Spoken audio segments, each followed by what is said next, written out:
The Book of Exodus, New Living Translation, Part 2.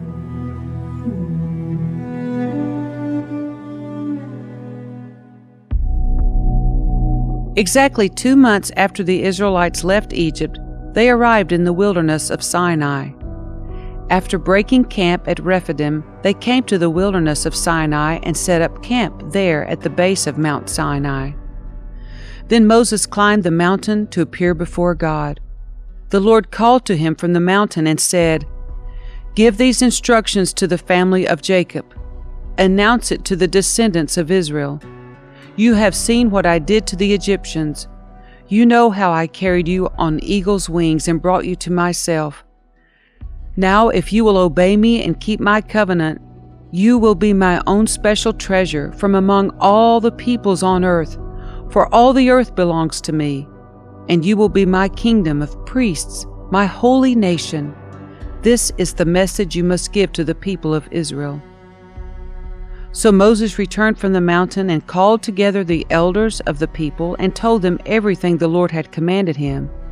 And all the people responded together, "We will do everything the Lord has commanded." So Moses brought the people's answer back to the Lord. Then the Lord said to Moses, "I will come to you in a thick cloud, Moses, so the people themselves can hear me when I speak with you. Then they will always trust you." Moses told the Lord what the people had said. Then the Lord told Moses, "Go down and prepare the people for my arrival. Consecrate them today and tomorrow, and have them wash their clothing. Be sure they are ready on the 3rd day, for on that day the Lord will come down on Mount Sinai as all the people watch. Mark off a boundary all around the mountain. Warn the people, be careful, do not go up on the mountain or touch its boundaries. Anyone who touches the mountain will certainly be put to death. No hand may touch the person or animal that crosses the boundary. Instead, stone them or shoot them with arrows. They must be put to death. However, when the ram's horn sounds a long blast, then the people may go up on the mountain." So Moses went down to the people. He consecrated them for worship, and they washed their clothes. He told them, "Get ready for the 3rd day, and until then abstain from having sexual intercourse."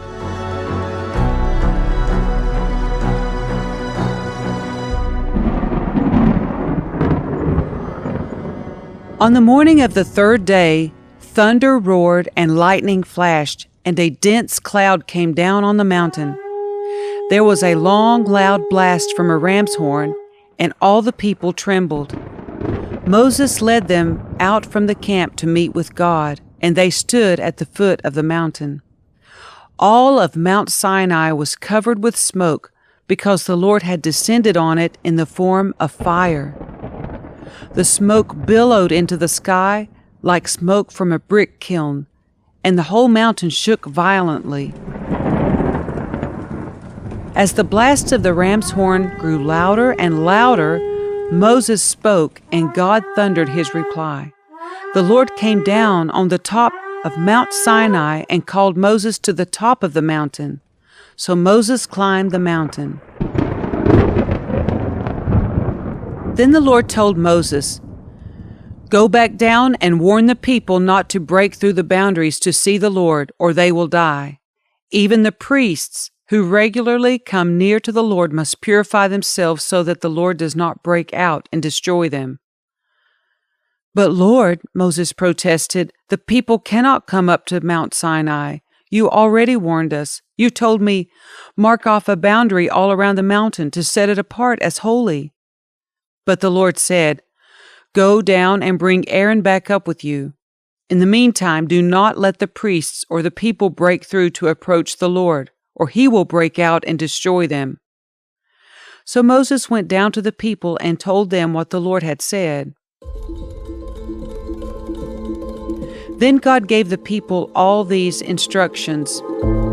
"I am the Lord your God who rescued you from the land of Egypt, the place of your slavery. You must not have any other God but me. You must not make for yourself an idol of any kind, or an image of anything in the heavens, or on the earth, or in the sea, You must not bow down to them or worship them, for I, the Lord your God, am a jealous God who will not tolerate your affection for any other gods. I lay the sins of the parents upon their children. The entire family is affected, even children in the third and fourth generations of those who reject me. But I lavish unfailing love for 1,000 generations on those who love me and obey my commands. You must not misuse the name of the Lord your God. The Lord will not let you go unpunished if you misuse His name. Remember to observe the Sabbath day by keeping it holy. You have 6 days each week for your ordinary work, but the seventh day is a Sabbath day of rest, dedicated to the Lord your God. On that day no one in your household may do any work. This includes you, your sons and daughters, your male and female servants, your livestock, and any foreigners living among you. For in 6 days the Lord made the heavens, the earth, the sea, and everything in them. But on the seventh day He rested. That is why the Lord blesses the Sabbath day and sets it apart as holy. Honor your father and mother. Then you will live a long, full life in the land the Lord your God is giving you. You must not murder. You must not commit adultery. You must not steal. You must not testify falsely against your neighbor. You must not covet your neighbor's house. You must not covet your neighbor's wife, male or female servant, ox or donkey, or anything else that belongs to your neighbor. When the people heard the thunder and the loud blast of the ram's horn, and when they saw the flashes of lightning and the smoke billowing from the mountain, they stood at a distance, trembling with fear. And they said to Moses, "You speak to us, and we will listen, but don't let God speak directly to us, or we will die."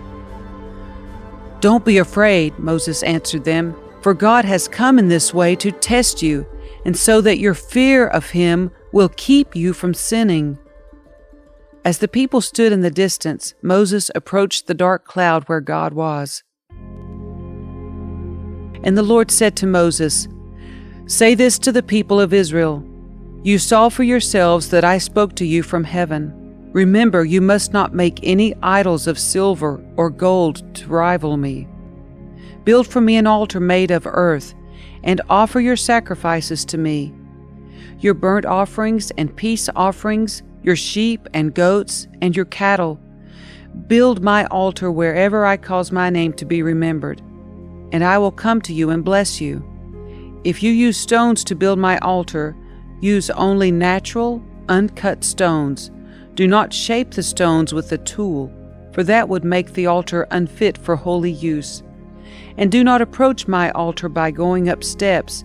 If you do, someone might look up under your clothing and see your nakedness. These are the regulations you must present to Israel. If you buy a Hebrew slave, he may serve for no more than 6 years. Set him free in the 7th year, and he will owe you nothing for his freedom.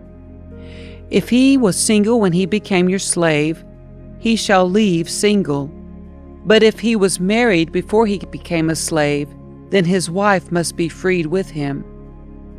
If his master gave him a wife while he was a slave, and they had sons or daughters, then only the man will be free in the 7th year, but his wife and children will still belong to his master. But the slave may declare, "I love my master, my wife, and my children. I don't want to go free." If he does this, his master must present him before God. Then his master must take him to the door or doorpost and publicly pierce his ear with an awl. After that, the slave will serve his master for life. When a man sells his daughter as a slave, she will not be freed at the end of 6 years as the men are. If she does not satisfy her owner, he must allow her to be bought back again. But he is not allowed to sell her to foreigners, since he is the one who broke the contract with her. But if the slave's owner arranges for her to marry his son, he may no longer treat her as a slave, but as a daughter. If a man who has married a slave wife takes another wife for himself, he must not neglect the rights of the first wife to food, clothing, and sexual intimacy. If he fails in any of these three obligations, she may leave as a free woman without making any payment.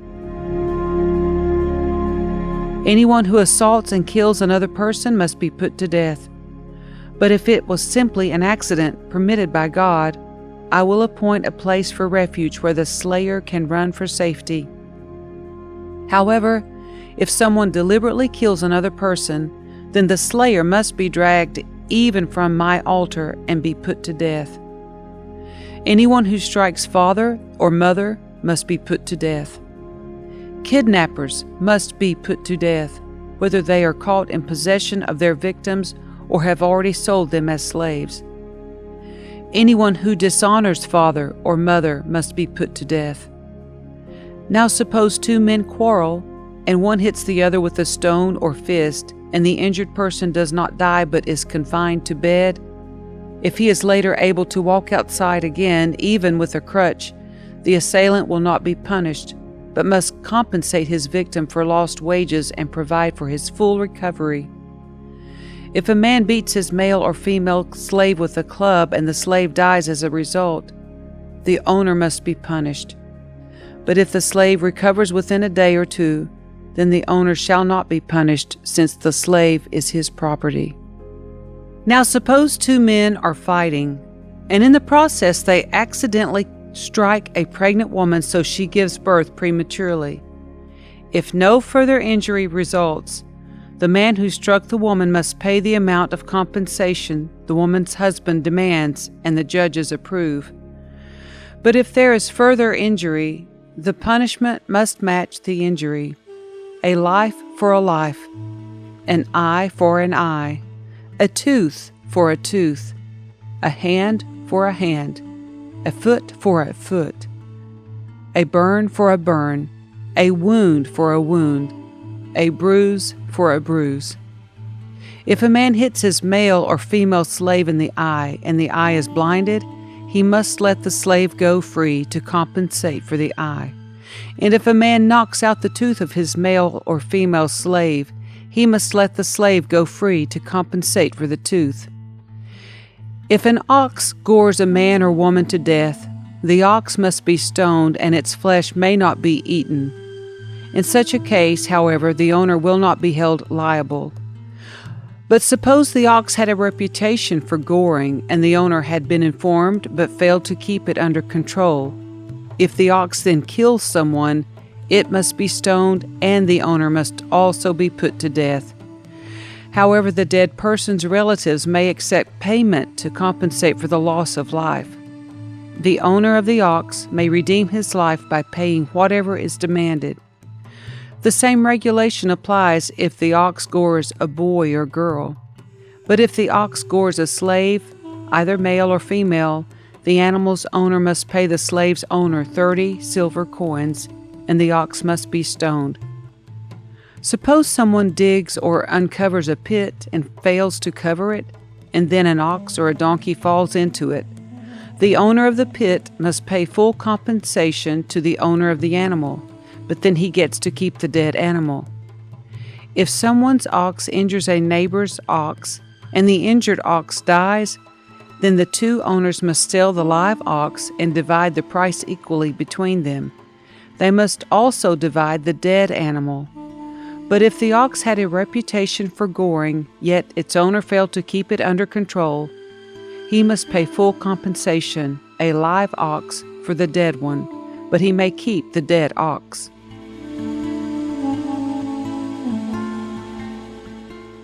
If someone steals an ox or sheep and then kills or sells it, the thief must pay back 5 oxen for each ox stolen, and 4 sheep for each sheep stolen.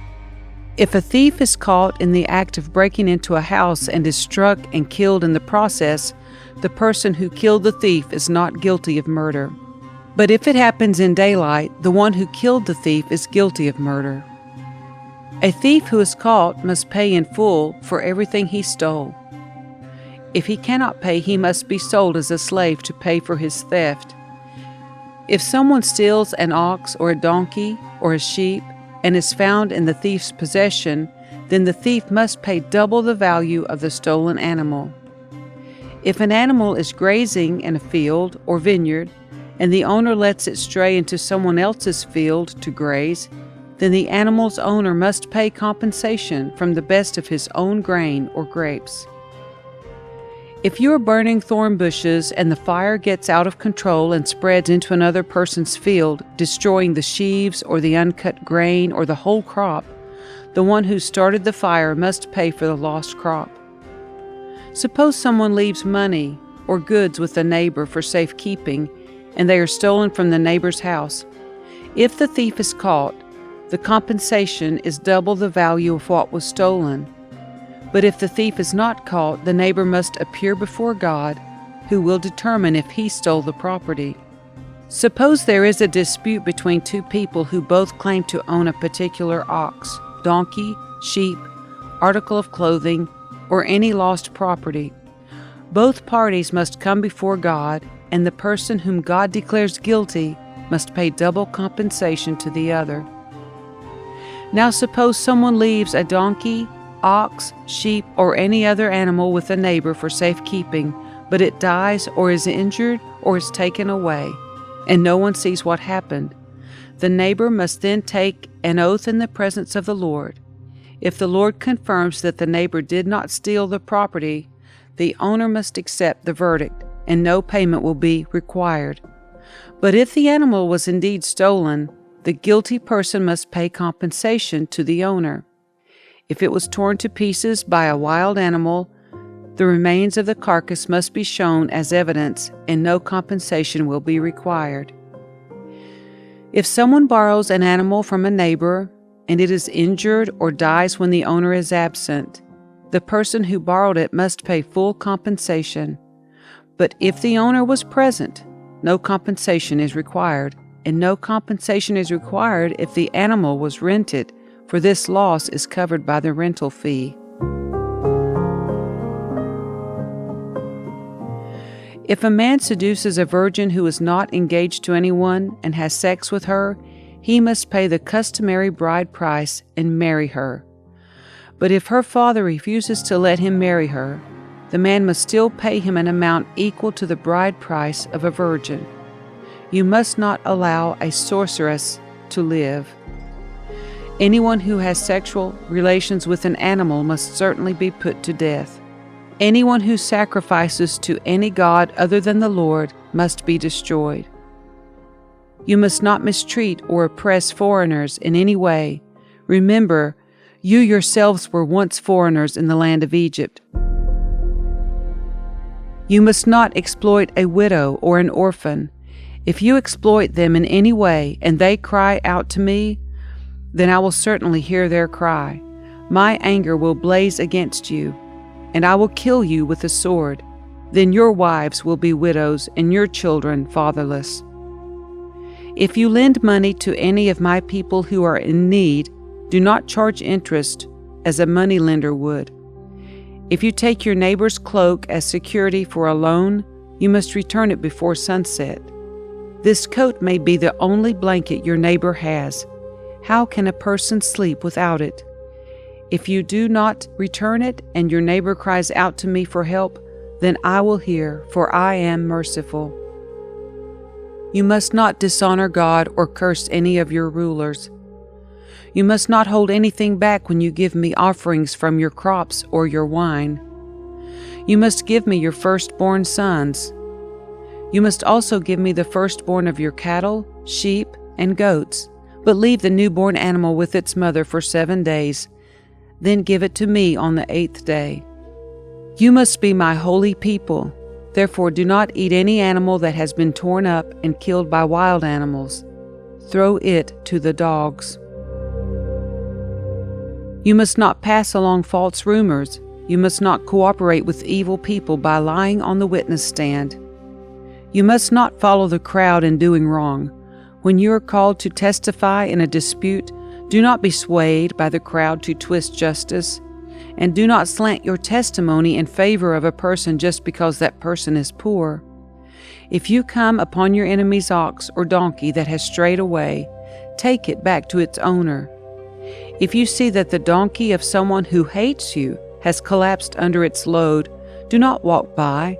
Instead, stop and help. In a lawsuit, you must not deny justice to the poor. Be sure never to charge anyone falsely with evil. Never sentence an innocent or blameless person to death, for I never declare a guilty person to be innocent. Take no bribes, for a bribe makes you ignore something that you clearly see. A bribe makes even a righteous person twist the truth. You must not oppress foreigners. You know what it's like to be a foreigner, for you yourselves were once foreigners in the land of Egypt. Plant and harvest your crops for 6 years, but let the land be renewed and lie uncultivated during the 7th year. Then let the poor among you harvest whatever grows on its own. Leave the rest for wild animals to eat. The same applies to your vineyards and olive groves. You have 6 days each week for your ordinary work, but on the 7th day you must stop working. This gives your ox and your donkey a chance to rest. It also allows your slaves and the foreigners living among you to be refreshed. Pay close attention to all my instructions. You must not call on the name of any other gods. Do not even speak their names.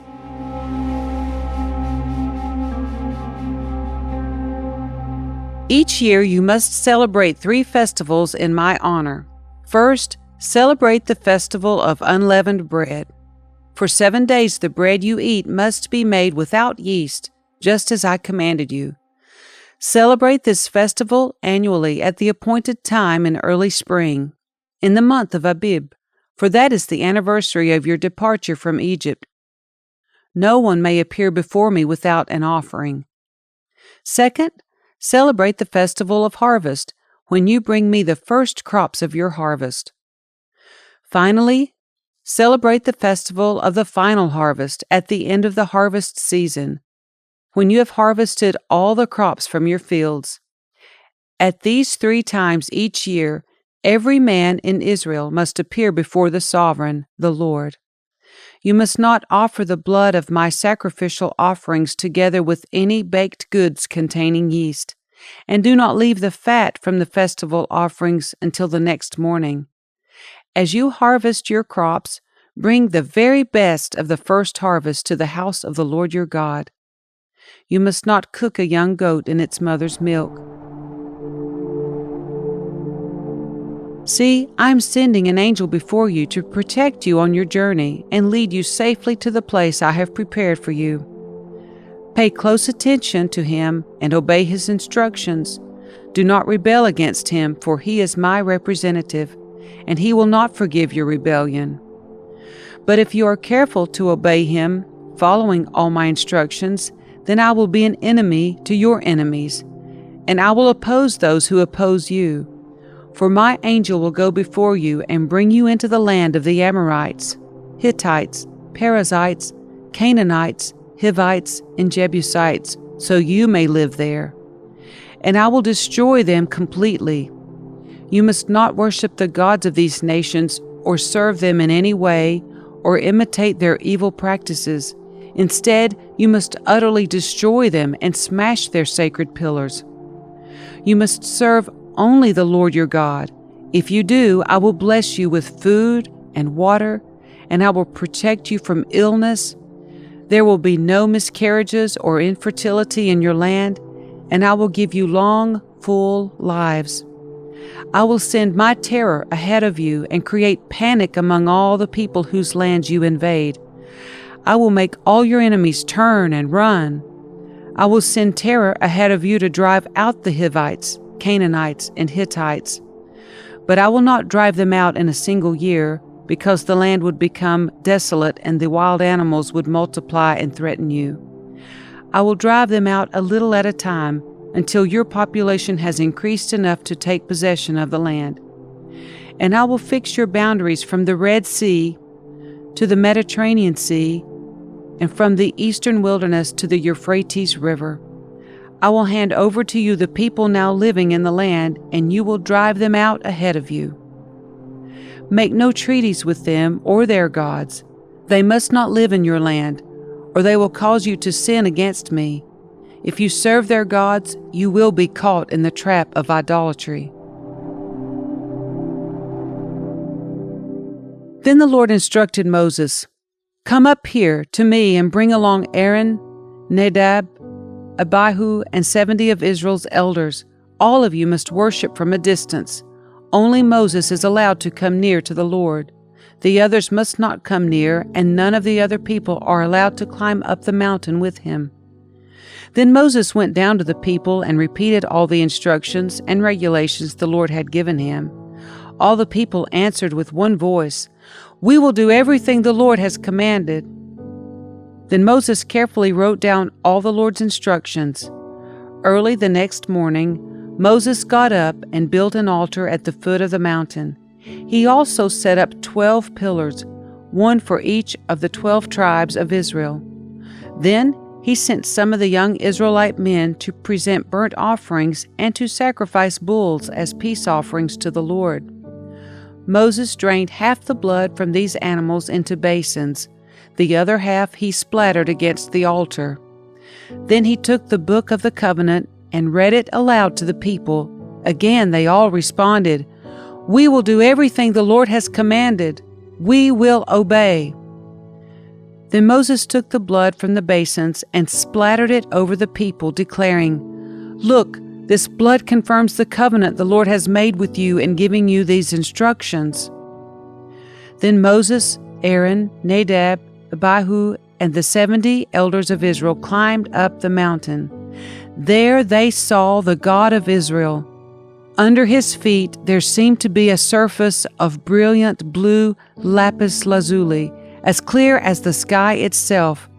And though these nobles of Israel gazed upon God, he did not destroy them. In fact, they ate a covenant meal, eating and drinking in his presence.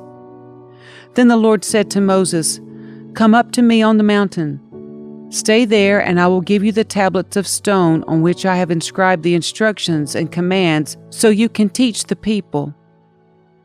So Moses and his assistant Joshua set out, and Moses climbed up the mountain of God. Moses told the elders, "Stay here and wait for us until we come back. Aaron and Hur are here with you. If anyone has a dispute while I am gone, consult with them." Then Moses climbed up the mountain, and the cloud covered it, and the glory of the Lord settled down on the Mount Sinai, and the cloud covered it for 6 days. On the 7th day the Lord called to Moses from inside the cloud. To the Israelites at the foot of the mountain, the glory of the Lord appeared at the summit like a consuming fire. Then Moses disappeared into the cloud as he climbed higher up the mountain. He remained on the mountain 40 days and 40 nights.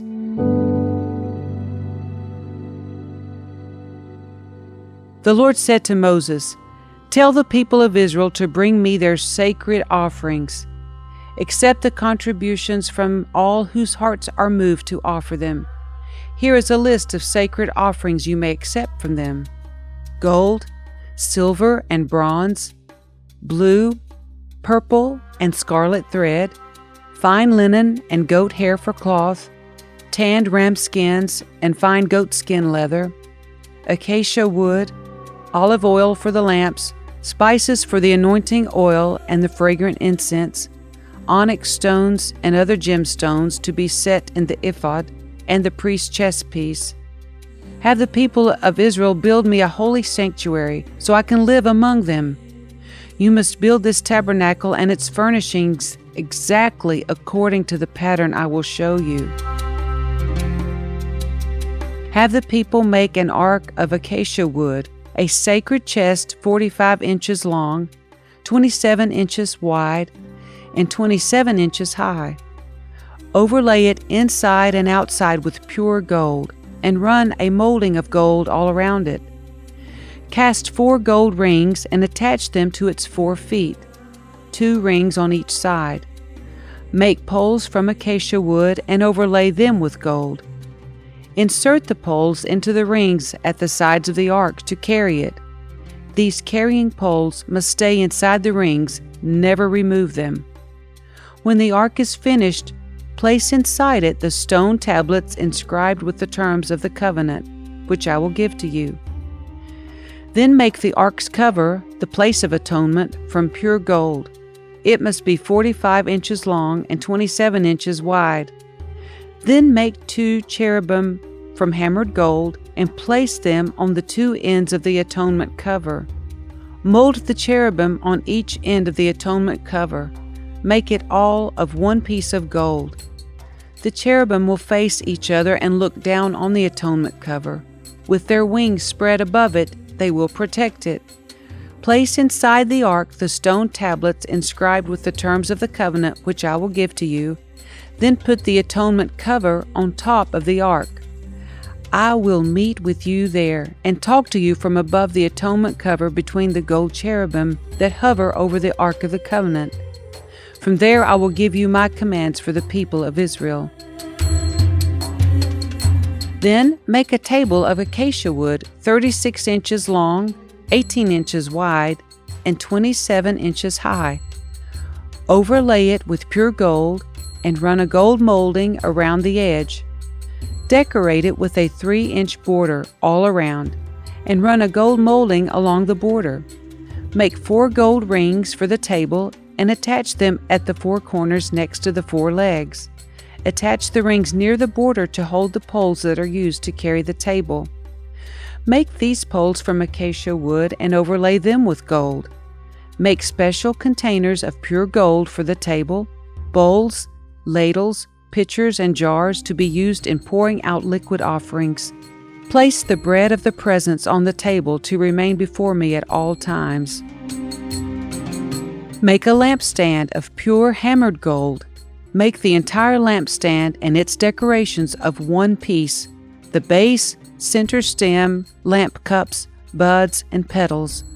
Make it with 6 branches going out from the center stem, 3 on each side. Each of the 6 branches will have 3 lamp cups shaped like almond blossoms, complete with buds and petals.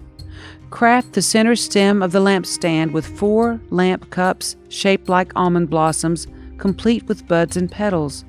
There will also be an almond bud beneath each pair of branches where the 6 branches extend from the center stem. The almond buds and branches must all be of 1 piece with the center stem, and they must be hammered from pure gold. Then make the 7 lamps for the lampstand, and set them so they reflect their light forward. The lamp snuffers and trays must also be made of pure gold.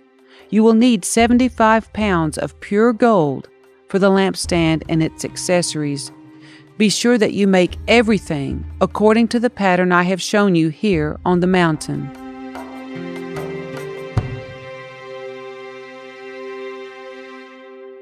Make the tabernacle from 10 curtains of finely woven linen. Decorate the curtains with blue, purple, and scarlet thread, and with skillfully embroidered cherubim. These 10 curtains must all be exactly the same size, 42 feet long and 6 feet wide. Join 5 of these curtains together to make 1 long curtain. Then join the other 5 into a second long curtain.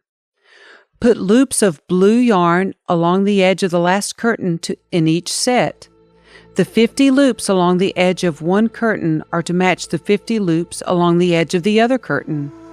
Then make 50 gold clasps and fasten the long curtains together with the clasps. In this way, the tabernacle will be made of 1 continuous piece. Make 11 curtains of goat hair cloth to serve as a tent covering for the tabernacle. These 11 curtains must all be exactly the same size, 45 feet long and 6 feet wide. Join 5 of these curtains together to make 1 long curtain, and join the other 6 into a second long curtain. Allow 3 feet of material from the second set of curtains to hang over the front of the sacred tent. Make 50 loops for 1 edge of each large curtain. Then make 50 bronze clasps and fasten the loops of the long curtains with the clasps. In this way, the tent covering will be made of 1 continuous piece. The remaining 3 feet of this tent covering will be left to hang over the back of the tabernacle. Allow 18 inches of remaining material to hang down over each side, so the tabernacle is completely covered. Complete the tent covering with a protective layer of tanned ram skins and a layer of fine goatskin leather. For the framework of the tabernacle, construct frames of acacia wood. Each frame must be 15 feet high and 27 inches wide, with 2 pegs under each frame. Make all the frames identical. Make 20 of these frames to support the curtains on the south side of the tabernacle.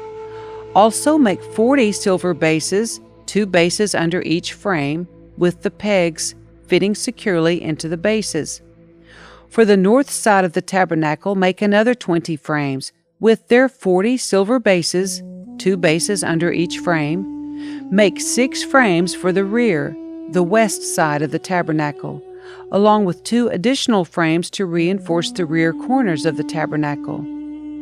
These corner frames will be matched at the bottom and firmly attached at the top with a single ring, forming a single corner unit. Make both of these corner units the same way, so there will be 8 frames at the rear of the tabernacle set in 16 silver bases, 2 bases under each frame. Make crossbars of acacia wood to link the frames, 5 crossbars for the north side of the tabernacle and 5 for the south side. Also make 5 crossbars for the rear of the tabernacle, which will face west. The middle crossbar, attached halfway up the frames, will run all the way from one end of the tabernacle to the other. Overlay the frames with gold and make gold rings to hold the crossbars. Overlay the crossbars with gold as well.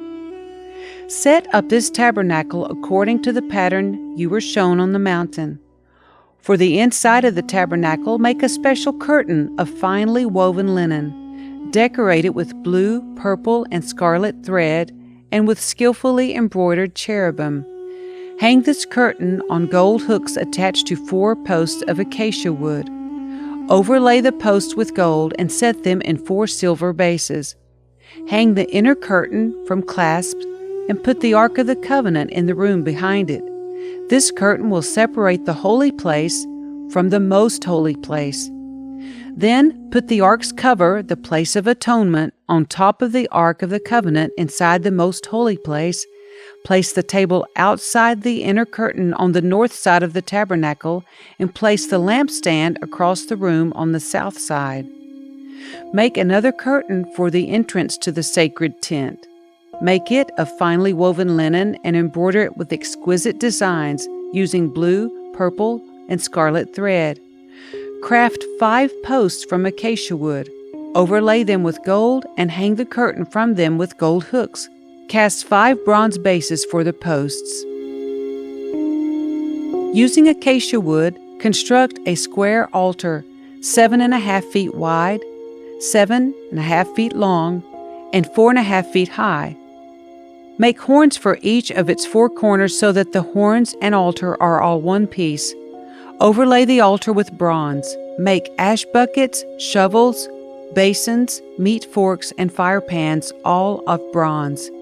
Make a bronze grating for it, and attach 4 bronze rings at its 4 corners. Install the grating halfway down the side of the altar, under the ledge.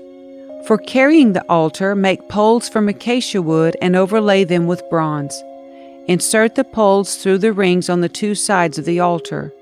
The altar must be hollow, made from planks. Build it just as you were shown on the mountain. Then make the courtyard for the tabernacle, enclosed with curtains made of finely woven linen. On the south side, make the curtains 150 feet long. They will be held up by 20 posts set securely in 20 bronze bases. Hang the curtains with silver hooks and rings. Make the curtains the same on the north side, 150 feet of curtains held up by 20 posts set securely in bronze bases. Hang the curtains with silver hooks and rings. The curtains on the west end of the courtyard will be 75 feet long, supported by 10 posts set into 10 bases. The east end of the courtyard, the front, will also be 75 feet long. The courtyard entrance will be on the east end, flanked by 2 curtains. The curtain on the right side will be 22.5 feet long, supported by 3 posts set into 3 bases. The curtain on the left side will also be 22.5 feet long, supported by 3 posts set into 3 bases. For the entrance to the courtyard, make a curtain that is 30 feet long. Make it from finely woven linen and decorate it with beautiful embroidery in blue, purple, and scarlet thread. Support it with 4 posts, each securely set in its own base. All the posts around the courtyard must have silver rings and hooks and bronze bases.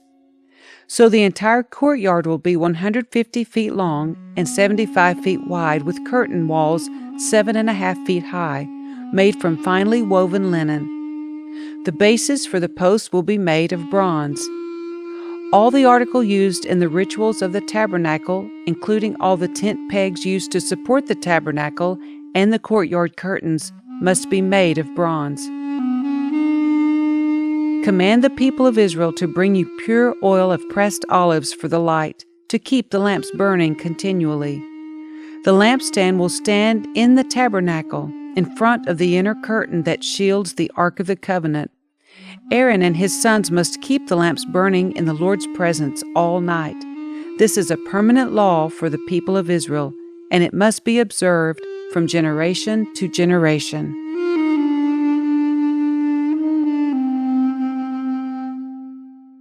Call for your brother Aaron and his sons Nadab, Abihu, Eleazar, and Ithamar. Set them apart from the rest of the people of Israel, so they may minister to me and be my priests. Make sacred garments for Aaron that are glorious and beautiful. Instruct all the skilled craftsmen whom I have filled with the spirit of wisdom. Have them make garments for Aaron that will distinguish him as a priest, set apart for my service. These are the garments they are to make: a chestpiece, an ephod, a robe, a patterned tunic, a turban, and a sash. They are to make these sacred garments for your brother Aaron and his sons to wear when they serve me as priests.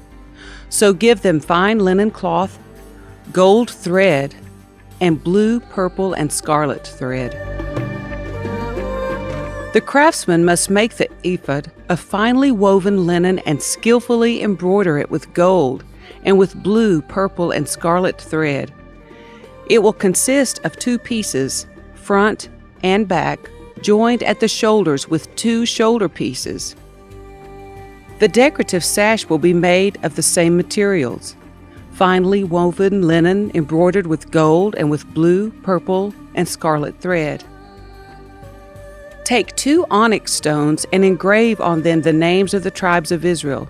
6 names will be on each stone, arranged in the order of the births of the original sons of Israel. Engrave these names on the 2 stones in the same way a jeweler engraves a seal. Then mount the stones in settings of gold filigree. Fasten the 2 stones on the shoulder pieces of the ephod as a reminder that Aaron represents the people of Israel. Aaron will carry these names on his shoulders as a constant reminder whenever he goes before the Lord. Make the settings of gold filigree. Then braid 2 cords of pure gold and attach them to the filigree settings on the shoulders of the ephod. Then, with great skill and care, make a chest piece to be worn for seeking a decision from God. Make it to match the ephod, using finely woven linen embroidered with gold and with blue, purple, and scarlet thread. Make the chest piece of a single piece of cloth folded to form a pouch 9 inches square. Mount 4 rows of gemstones on it. The first row will contain a red carnelian, a pale green peridot, and an emerald. The second row will contain a turquoise, a blue lapis lazuli, and a white moonstone.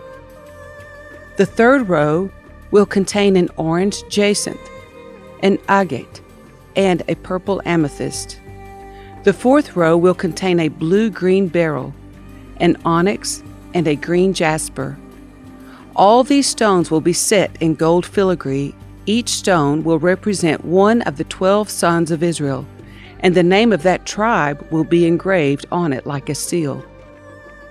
To attach the chest piece to the ephod, make braided cords of pure gold thread. Then make 2 gold rings and attach them to the top corners of the chest piece. Tie the 2 gold cords to the 2 rings on the chest piece. Tie the other ends of the cords to the gold settings on the shoulder pieces of the ephod.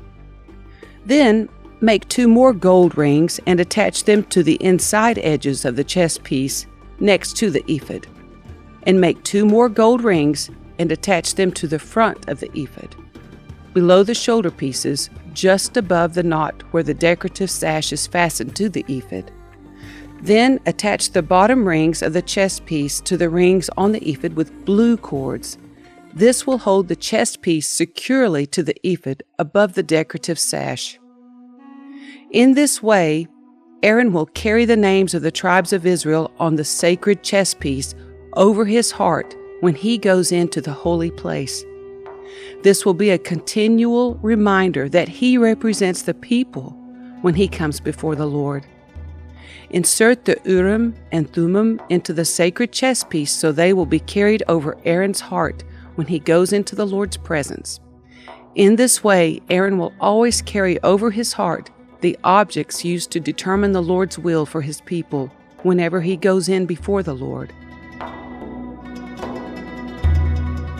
Make the robe that is worn with the ephod from a single piece of blue cloth, with an opening for Aaron's head in the middle of it.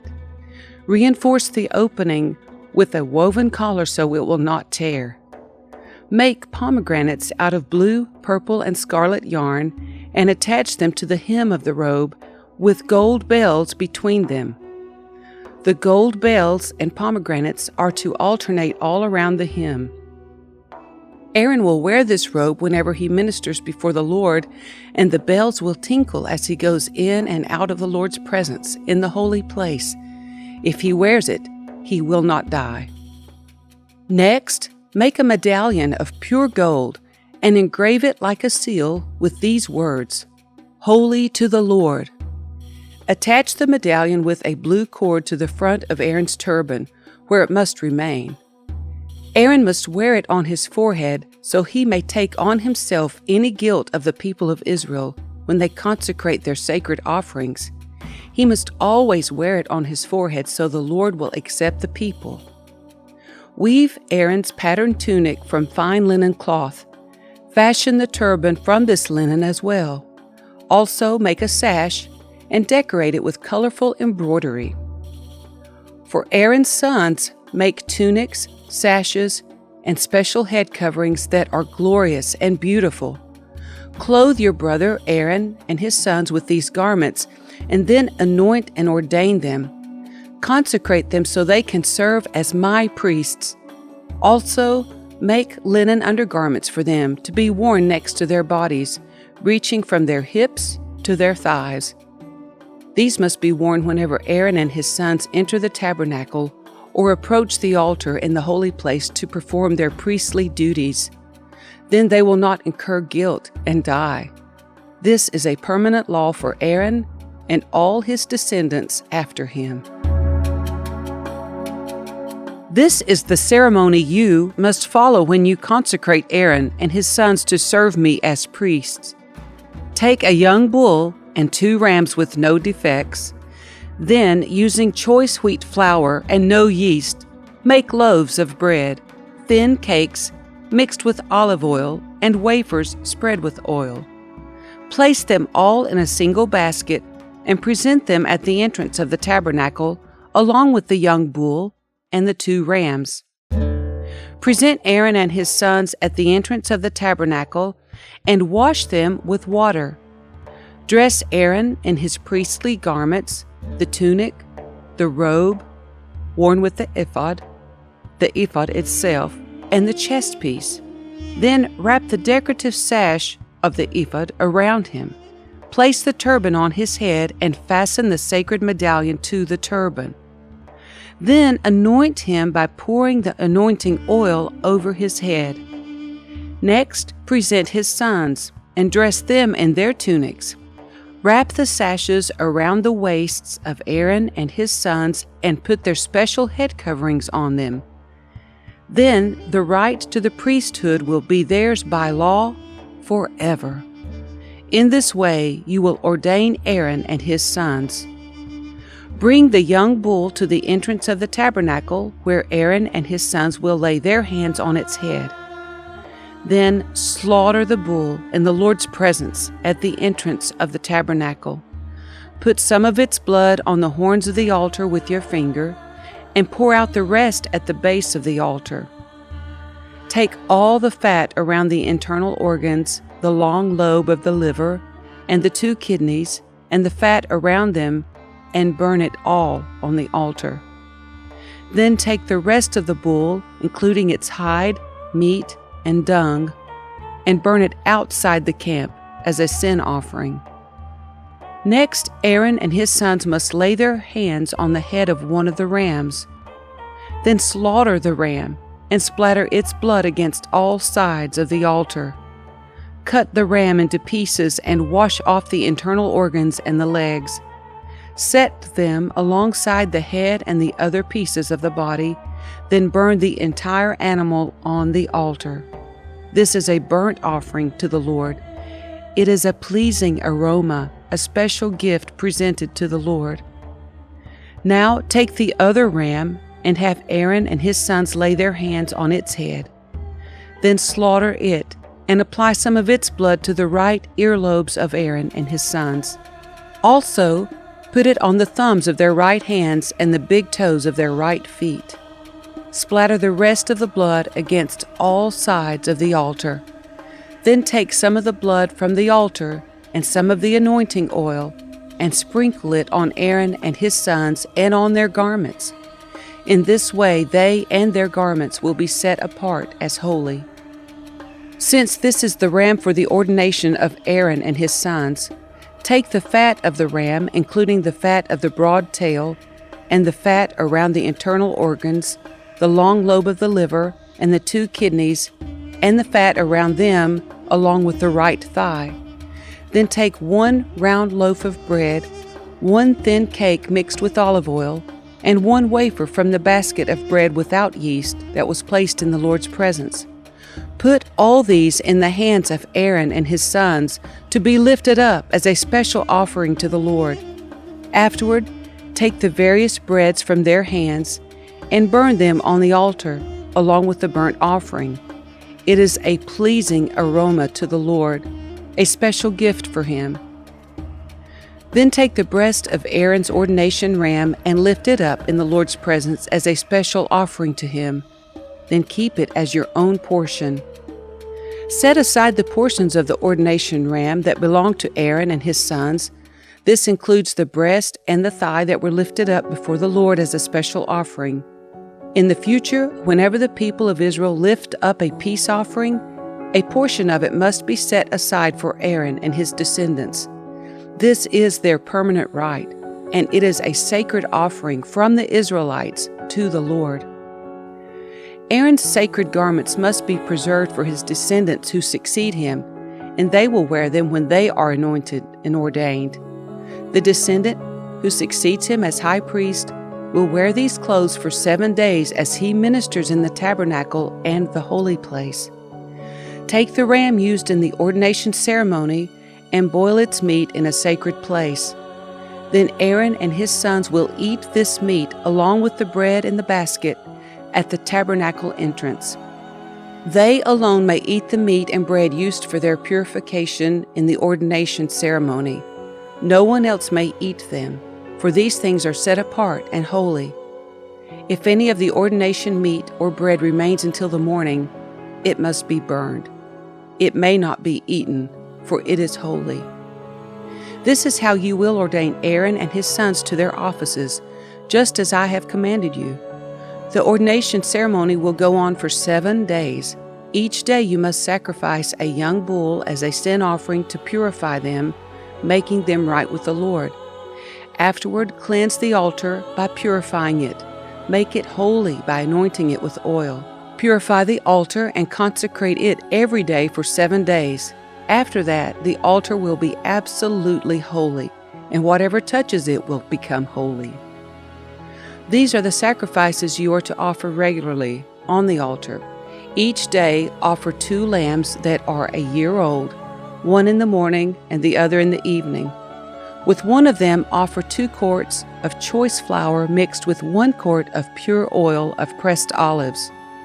Also offer 1 quart of wine as a liquid offering. Offer the other lamb in the evening, along with the same offerings of flour and wine as in the morning. It will be a pleasing aroma, a special gift presented to the Lord. These burnt offerings are to be made each day from generation to generation. Offer them in the Lord's presence at the tabernacle entrance. There I will meet with you and speak with you. I will meet the people of Israel there, in the place made holy by my glorious presence. Yes, I will consecrate the tabernacle and the altar, and I will consecrate Aaron and his sons to serve me as priests. Then I will live among the people of Israel and be their God, and they will know that I am the Lord their God. I am the one who brought them out of the land of Egypt, so that I could live among them. I am the Lord their God. Then make another altar of acacia wood for burning incense. Make it 18 inches square and 36 inches high, with horns at the corners carved from the same piece of wood as the altar itself. Overlay the top, sides, and horns of the altar with pure gold, and run a gold molding around the entire altar. Make 2 gold rings and attach them on opposite sides of the altar below the gold molding to hold the carrying poles. Make the poles of acacia wood and overlay them with gold. Place the incense altar just outside the inner curtain that shields the Ark of the Covenant, in front of the Ark's cover, the place of atonement that covers the tablets inscribed with the terms of the covenant. I will meet with you there. Every morning when Aaron maintains the lamps, he must burn fragrant incense on the altar. And each evening when he lights the lamps, he must again burn incense in the Lord's presence. This must be done from generation to generation. Do not offer any unholy incense on this altar, or any burnt offerings, grain offerings, or liquid offerings. Once a year, Aaron must purify the altar by smearing its horns with blood from the offering made to purify the people from their sin. This will be a regular, annual event from generation to generation, for this is the Lord's most holy altar.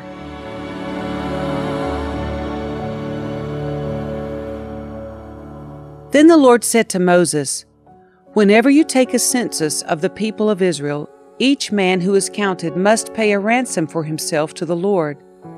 Then no plague will strike the people as you count them.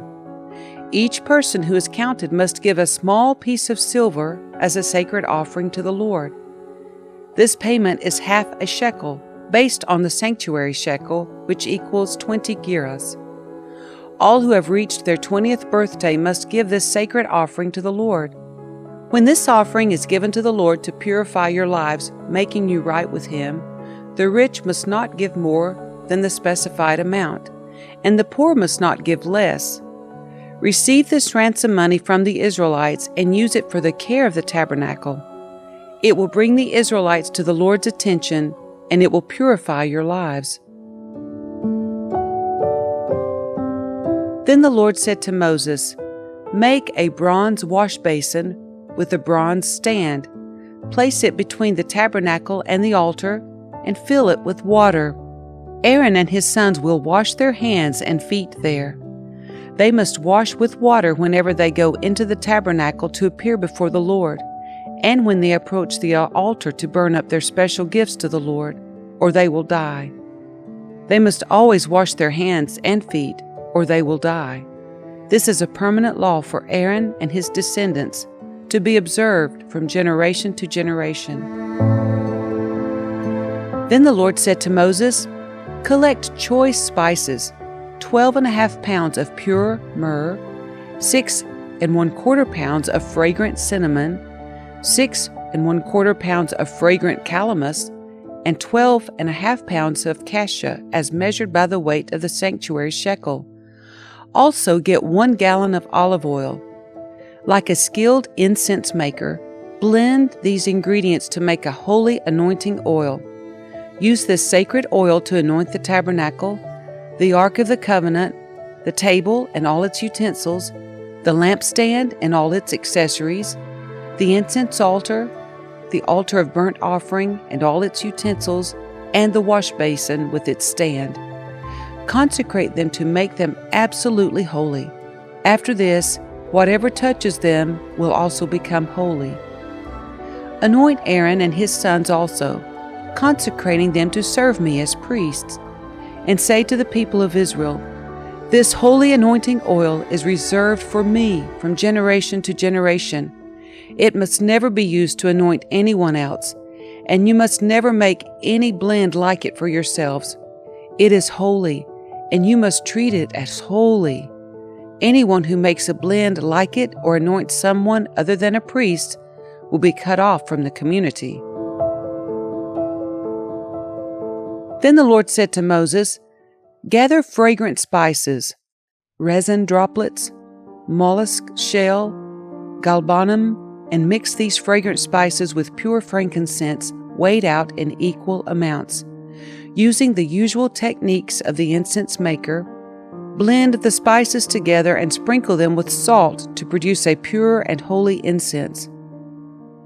Grind some of the mixture into a very fine powder and put it in front of the Ark of the Covenant, where I will meet with you in the tabernacle. You must treat this incense as most holy. Never use this formula to make this incense for yourselves. It is reserved for the Lord, and you must treat it as holy. Anyone who makes incense like this for personal use will be cut off from the community.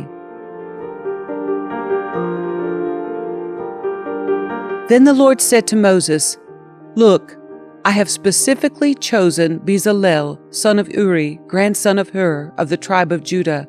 I have filled him with the Spirit of God, giving him great wisdom, ability, and expertise in all kinds of crafts. He is a master craftsman, expert in working with gold, silver, and bronze. He is skilled in engraving and mounting gemstones and in carving wood. He is a master at every craft. And I have personally appointed Oholiab, son of Ahisamach of the tribe of Dan, to be his assistant. Moreover, I have given special skill to all the gifted craftsmen, so they can make all the things I have commanded you to make: the tabernacle, the Ark of the Covenant, the Ark's cover, the place of atonement, all the furnishings of the tabernacle, the table and its utensils, the pure gold lampstand with all its accessories, the incense altar, the altar of burnt offering with all its utensils, the washbasin with its stand, the beautifully stitched garments, the sacred garments for Aaron the priest, and the garments for his sons to wear as they minister as priests, the anointing oil, the fragrant incense for the holy place. The craftsman must make everything as I have commanded you. The Lord then gave these instructions to Moses. Tell the people of Israel, be careful to keep my Sabbath day.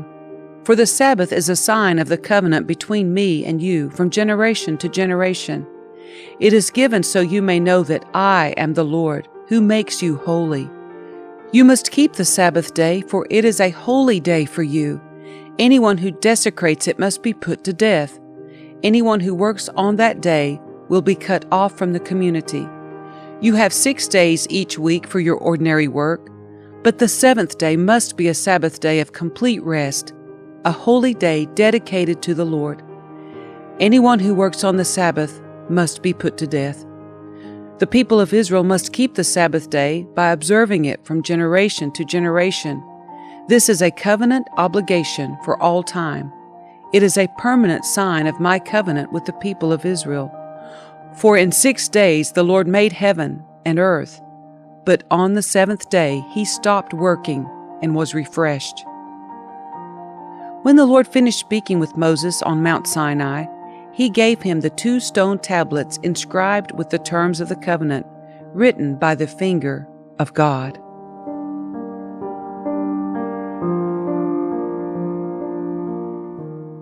When the people saw how long it was taking Moses to come back down the mountain, they gathered around Aaron.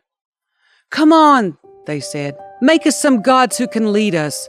We don't know what happened to this fellow Moses, who brought us here from the land of Egypt." So Aaron said, "Take the gold rings from the ears of your wives and sons and daughters and bring them to me." All the people took the gold rings from their ears and brought them to Aaron. Then Aaron took the gold, melted it down, and molded it into the shape of a calf. When the people saw it, they exclaimed, "O Israel, these are the gods who brought you out of the land of Egypt." Aaron saw how excited the people were, so he built an altar in front of the calf. Then he announced, "Tomorrow will be a festival to the Lord." So the people got up early the next morning to sacrifice burnt offerings and peace offerings. After this, they celebrated with feasting and drinking, and they indulged in pagan revelry. The Lord told Moses, "Quick, go down the mountain. Your people whom you brought from the land of Egypt have corrupted themselves. How quickly they have turned away from the way I commanded them to live. They have melted down gold and made a calf, and they have bowed down and sacrificed to it. They are saying, 'These are your gods, O Israel, who brought you out of the land of Egypt.'" Then the Lord said, "I have seen how stubborn and rebellious these people are. Now leave me alone so my fierce anger can blaze against them, and I will destroy them. Then I will make you, Moses, into a great nation."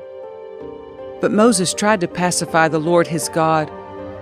"O Lord," he said, "why are you so angry with your own people whom you brought from the land of Egypt with such great power and such a strong hand?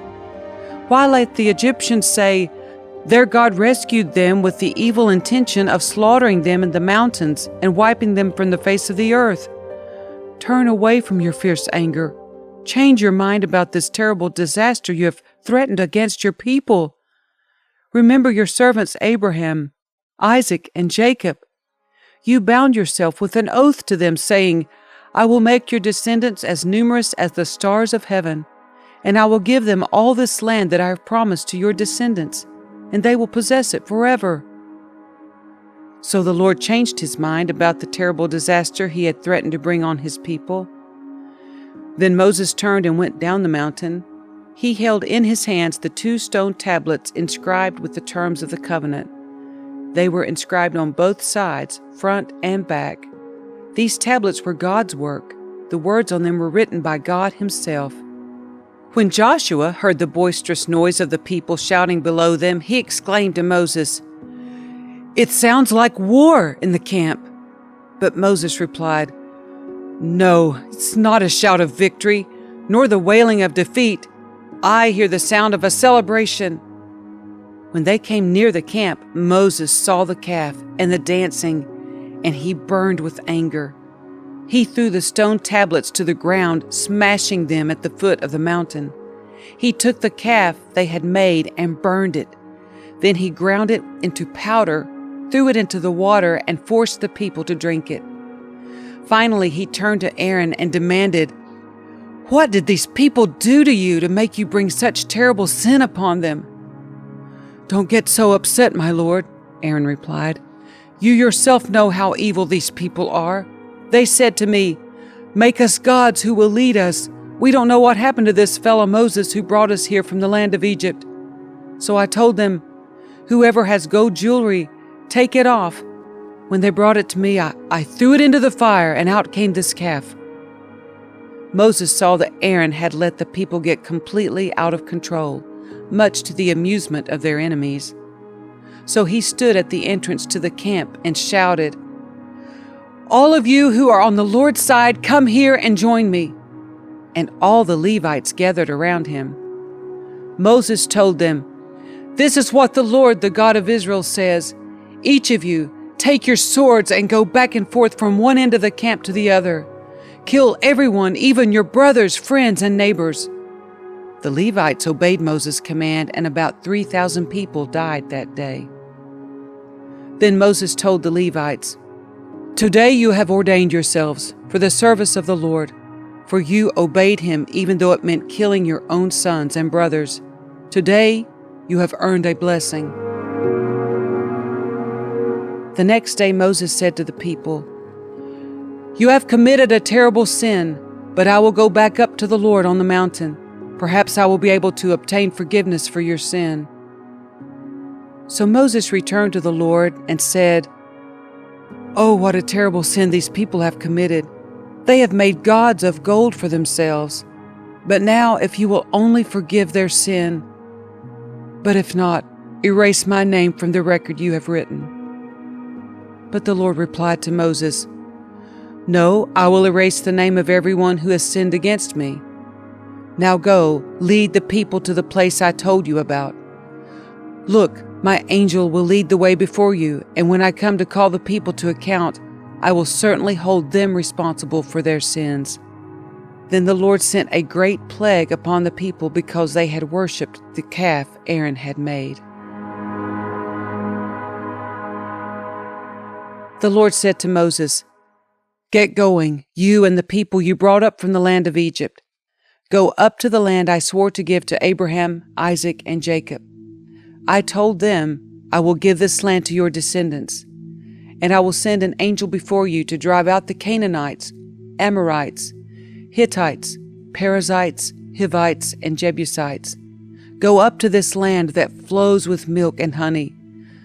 But I will not travel among you, for you are a stubborn and rebellious people. If I did, I would surely destroy you along the way." When the people heard these stern words, they went into mourning and stopped wearing their jewelry and fine clothes. For the Lord had told Moses to tell them, "You are a stubborn and rebellious people. If I were to travel with you for even a moment, I would destroy you. Remove your jewelry and fine clothes while I decide what to do with you." So from the time they left Mount Sinai, the Israelites wore no more jewelry or fine clothes.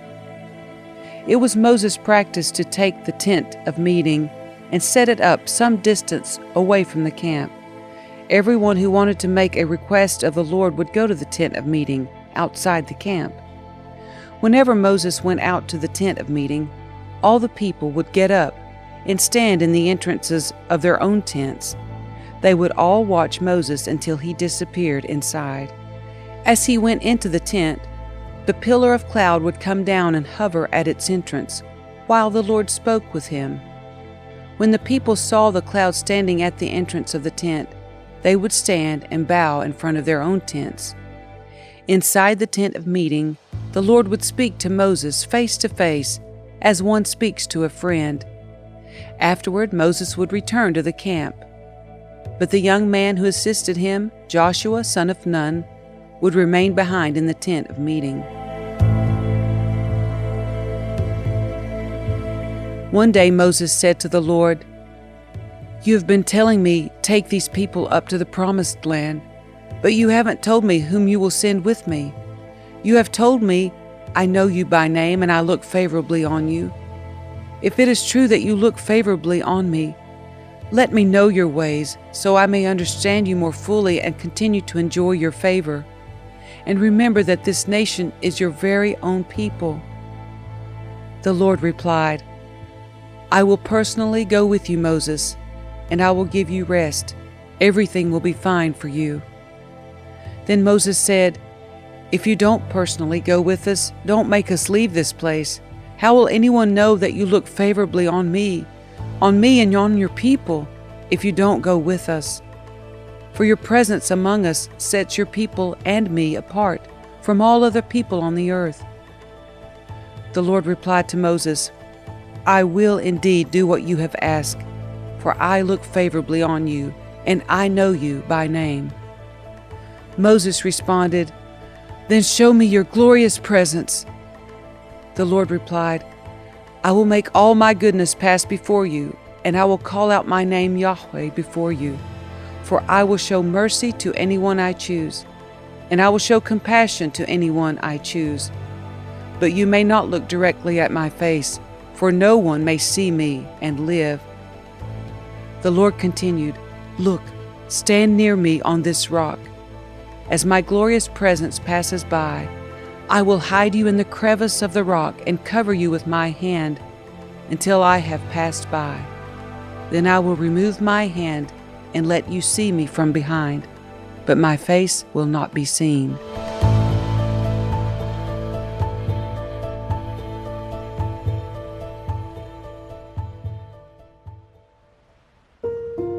Then the Lord told Moses, "Chisel out 2 stone tablets like the first ones. I will write on them the same words that were on the tablets you smashed. Be ready in the morning to climb up Mount Sinai and present yourself to me on the top of the mountain. No one else may come with you. In fact, no one is to approach anywhere on the mountain. Do not even let the flocks or herds graze near the mountain." So Moses chiseled out 2 tablets of stone like the first ones. Early in the morning he climbed Mount Sinai, as the Lord had commanded him, and he carried the 2 stone tablets in his hands. Then the Lord came down in a cloud and stood there with him, and he called out his own name, Yahweh. The Lord passed in front of Moses, calling out, "Yahweh, the Lord, the God of compassion and mercy. I am slow to anger and filled with unfailing love and faithfulness. I lavish unfailing love to 1,000 generations. I forgive iniquity, rebellion, and sin, but I do not excuse the guilty. I lay the sins of the parents upon their children and grandchildren. The entire family is affected, even children in the 3rd and 4th generations." Moses immediately threw himself to the ground and worshipped, and he said, "O Lord, if it is true that I have found favor with you, then please travel with us. Yes, this is a stubborn and rebellious people, but please forgive our iniquity and our sins. Claim us as your own special possession." The Lord replied, "Listen, I am making a covenant with you in the presence of all your people. I will perform miracles that have never been performed anywhere in all the earth or in any nation, and all the people around you will see the power of the Lord, the awesome power I will display for you. But listen carefully to everything I command you today. Then I will go ahead of you and drive out the Amorites, Canaanites, Hittites, Perizzites, Hivites, and Jebusites. Be very careful never to make a treaty with the people who live in the land where you are going. If you do, you will follow their evil ways and be trapped. Instead, you must break down their pagan altars, smash their sacred pillars, and cut down their Asherah poles. You must worship no other gods, for the Lord, whose very name is jealous, is a God who is jealous about his relationship with you. You must not make a treaty of any kind with the people living in the land. They lust after their gods, offering sacrifices to them. They will invite you to join them in their sacrificial meals, and you will go with them. Then you will accept their daughters who sacrifice to other gods as wives for your sons, and they will seduce your sons to commit adultery against me by worshiping other gods. You must not make any gods of molten metal for yourselves. You must celebrate the festival of unleavened bread. For 7 days the bread you eat must be made without yeast, just as I commanded you. Celebrate this festival annually at the appointed time in early spring, in the month of Abib, for that is the anniversary of your departure from Egypt. The firstborn of every animal belongs to me, including the firstborn males from among your herds of cattle and your flocks of sheep and goats. A firstborn donkey may be bought back from the Lord by presenting a lamb or young goat in its place. But if you do not buy it back, you must break its neck. However, you must buy back every firstborn son. No one may appear before me without an offering. You have 6 days each week for your ordinary work, but on the 7th day you must stop working, even during the seasons of plowing and harvest. You must celebrate the festival of harvest with the first crop of the wheat harvest, and celebrate the festival of the final harvest at the end of the harvest season. 3 times each year, every man in Israel must appear before the Sovereign, the Lord, the God of Israel. I will drive out the other nations ahead of you and expand your territory, so no one will covet and conquer your land while you appear before the Lord your God 3 times each year. You must not offer the blood of my sacrificial offerings together with any baked goods containing yeast, and none of the meat of the Passover sacrifice may be kept over until the next morning. As you harvest your crops, bring the very best of the first harvest to the house of the Lord your God. You must not cook a young goat in its mother's milk. Then the Lord said to Moses, "Write down all these instructions, for they represent the terms of the covenant I am making with you and with Israel." Moses remained there on the mountain with the Lord 40 days and 40 nights. In all that time he ate no bread and drank no water, and the Lord wrote the terms of the covenant, the 10 Commandments, on the stone tablets. When Moses came down Mount Sinai, carrying the 2 stone tablets inscribed with the terms of the covenant, he wasn't aware that his face had become radiant because he had spoken to the Lord. So when Aaron and the people of Israel saw the radiance of Moses' face, they were afraid to come near him. But Moses called out to them and asked Aaron and all the leaders of the community to come over, and he talked with them.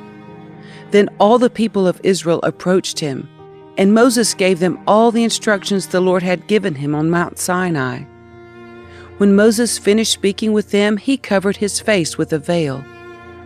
But whenever he went into the tent of meeting to speak with the Lord, he would remove the veil until he came out again.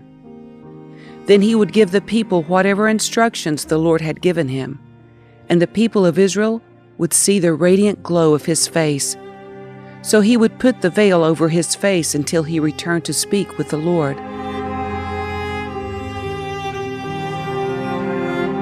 Then Moses called together the whole community of Israel and told them, "These are the instructions the Lord has commanded you to follow. You have 6 days each week for your ordinary work, but the 7th day must be a Sabbath day of complete rest, a holy day dedicated to the Lord. Anyone who works on that day must be put to death. You must not even light a fire in any of your homes on the Sabbath." Then Moses said to the whole community of Israel, "This is what the Lord has commanded. Take a sacred offering for the Lord.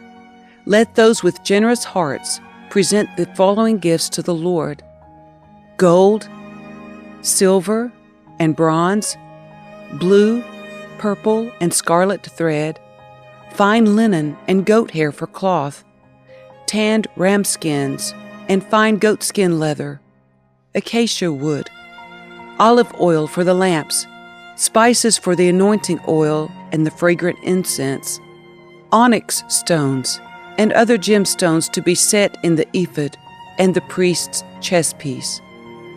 Come, all of you who are gifted craftsmen, construct everything that the Lord has commanded: the tabernacle and its sacred tent, its covering, clasps, frames, crossbars, posts, and bases, the ark and its carrying poles, the ark's cover, the place of atonement, the inner curtain to shield the ark, the table, its carrying poles, and all its utensils, the bread of the presence, for light, the lampstand, its accessories, the lamp cups, and the olive oil for lighting, the incense altar and its carrying poles, the anointing oil and fragrant incense, the curtain for the entrance of the tabernacle, the altar of burnt offering, the bronze grating of the altar and its carrying poles and utensils, the washbasin with its stand, the curtains for the walls of the courtyard, the posts and their bases, the curtain for the entrance to the courtyard, the tent pegs of the tabernacle and courtyard and their ropes, the beautifully stitched garments for the priest to wear while ministering in the holy place, the sacred garments for Aaron, the priest, and the garments for his sons to wear as they minister as priests, So the whole community of Israel left Moses and returned to their tents. All whose hearts were stirred and whose spirits were moved came and brought their sacred offerings to the Lord. They brought all the materials needed for the tabernacle, for the performance of its rituals, and for the sacred garments. Both men and women came, all whose hearts were willing. They brought to the Lord their offerings of gold, brooches, earrings, rings from their fingers, and necklaces. They presented gold objects of every kind as a special offering to the Lord. All those who owned the following items willingly brought them: blue, purple, and scarlet thread, fine linen, and goat hair for cloth, and tanned ram skins, and fine goat skin leather. And all who had silver and bronze objects gave them as a sacred offering to the Lord. And those who had acacia wood brought it for use in the project.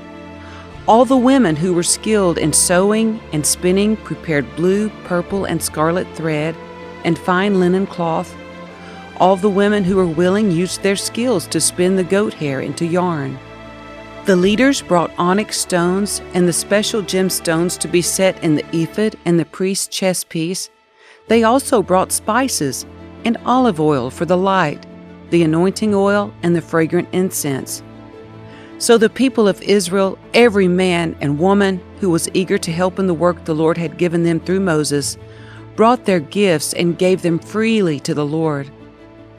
Then Moses told the people of Israel, "The Lord has specifically chosen Bezalel, son of Uri, grandson of Hur, of the tribe of Judah.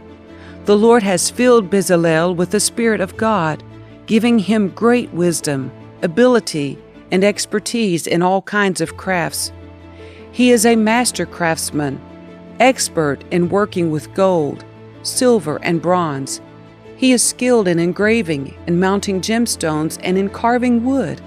He is a master at every craft. And the Lord has given both him and Oholiab, son of Ahisamach of the tribe of Dan, the ability to teach their skills to others. The Lord has given them special skills as engravers, designers, embroiderers in blue, purple, and scarlet thread on fine linen cloth, and weavers. They excel as craftsmen and as designers. The Lord has gifted Bezalel, Oholiab, and the other skilled craftsmen with wisdom and ability to perform any task involved in building the sanctuary. Let them construct and furnish the tabernacle just as the Lord has commanded." So Moses summoned Bezalel and Oholiab and all the others who were specially gifted by the Lord and were eager to get to work. Moses gave them the materials donated by the people of Israel as sacred offerings for the completion of the sanctuary. But the people continued to bring additional gifts each morning.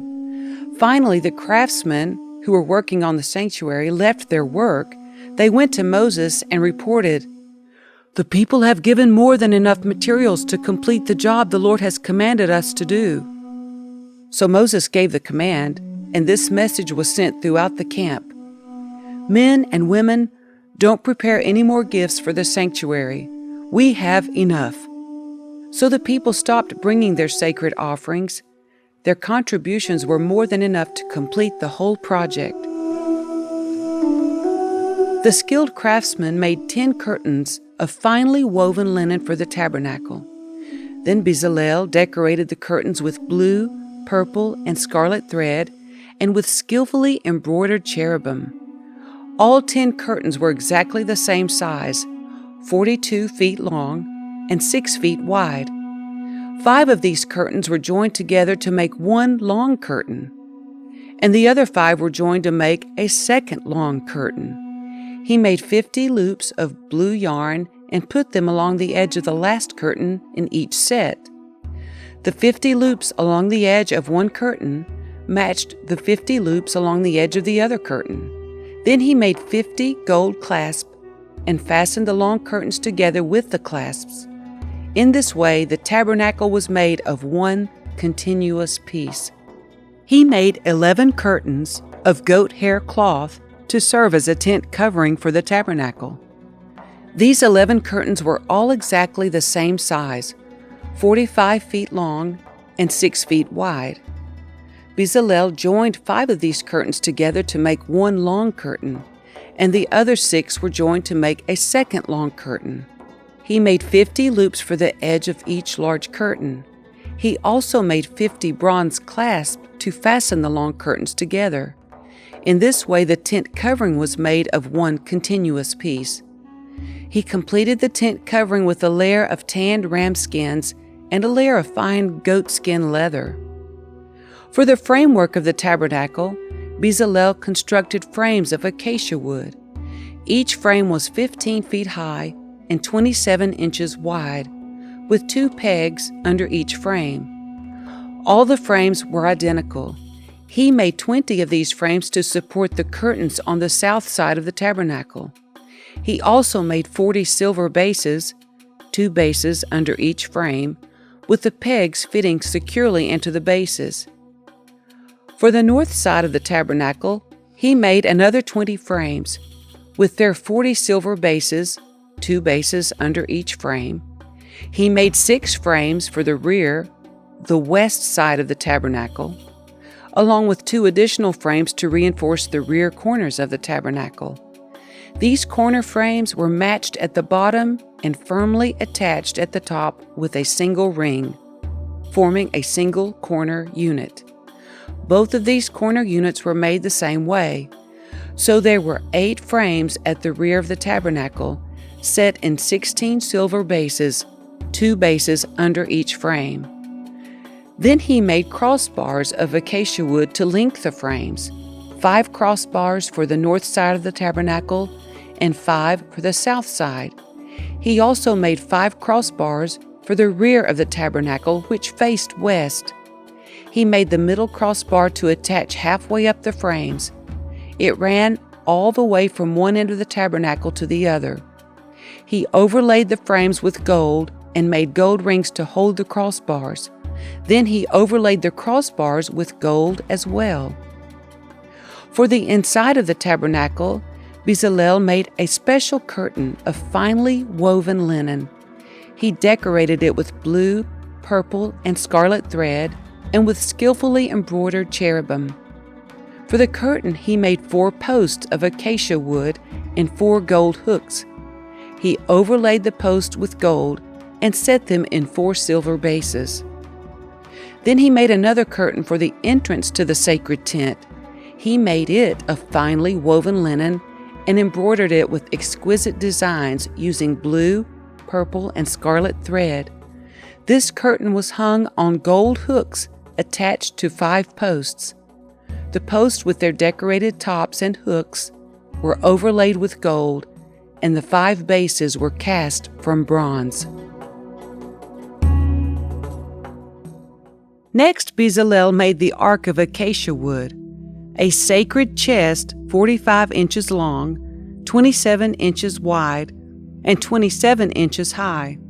He overlaid it inside and outside with pure gold, and he ran a molding of gold all around it. He cast 4 gold rings and attached them to its 4 feet, 2 rings on each side. Then he made poles from acacia wood and overlaid them with gold. He inserted the poles into the rings at the sides of the ark to carry it. Then he made the ark's cover, the place of atonement, from pure gold. It was 45 inches long and 27 inches wide. He made 2 cherubim from hammered gold and placed them on the 2 ends of the atonement cover. He molded the cherubim on each end of the atonement cover, making it all of one piece of gold. The cherubim faced each other and looked down on the atonement cover. With their wings spread above it, they protected it. Then Bezalel made the table of acacia wood, 36 inches long, 18 inches wide, and 27 inches high. He overlaid it with pure gold and ran a gold molding around the edge. He decorated it with a 3-inch border all around, and he ran a gold molding along the border. Then he cast 4 gold rings for the table and attached them at the 4 corners next to the 4 legs. The rings were attached near the border to hold the poles that were used to carry the table.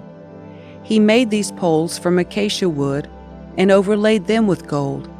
Then he made special containers of pure gold for the table, bowls, ladles, jars, and pitchers, to be used in pouring out liquid offerings. Then Bezalel made the lampstand of pure hammered gold. He made the entire lampstand and its decorations of one piece: the base, the center stem, lamp cups, buds, and petals. The lampstand had 6 branches going out from the center stem, 3 on each side. Each of the 6 branches had 3 lamp cups shaped like almond blossoms, complete with buds and petals.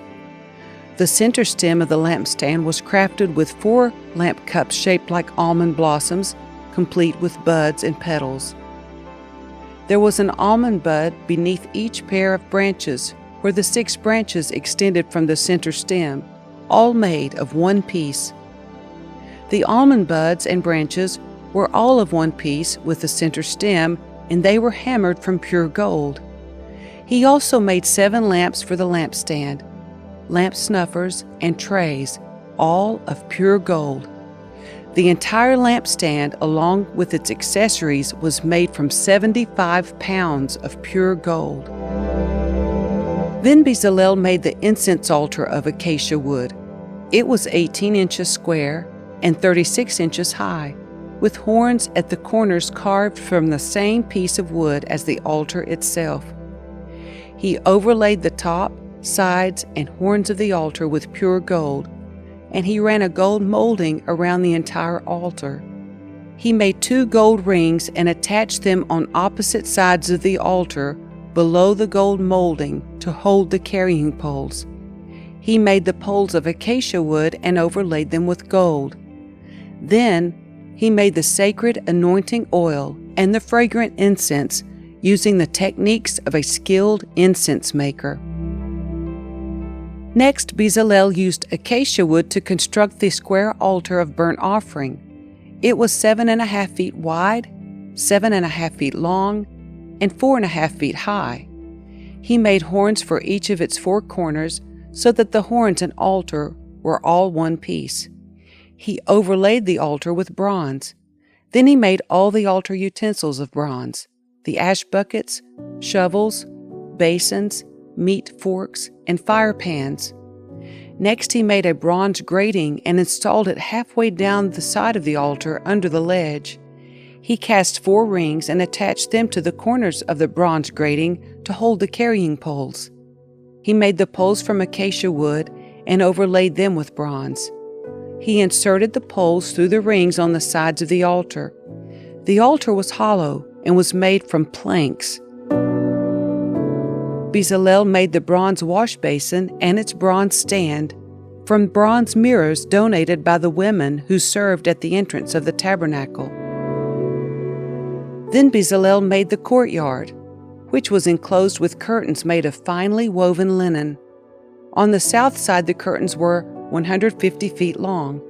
They were held up by 20 posts set securely in 20 bronze bases. He hung the curtains with silver hooks and rings. He made a similar set of curtains for the north side, 150 feet of curtains held up by 20 posts set securely in bronze bases. He hung the curtains with silver hooks and rings. The curtains on the west end of the courtyard were 75 feet long, hung with silver hooks and rings, and supported by 10 posts set into 10 bases.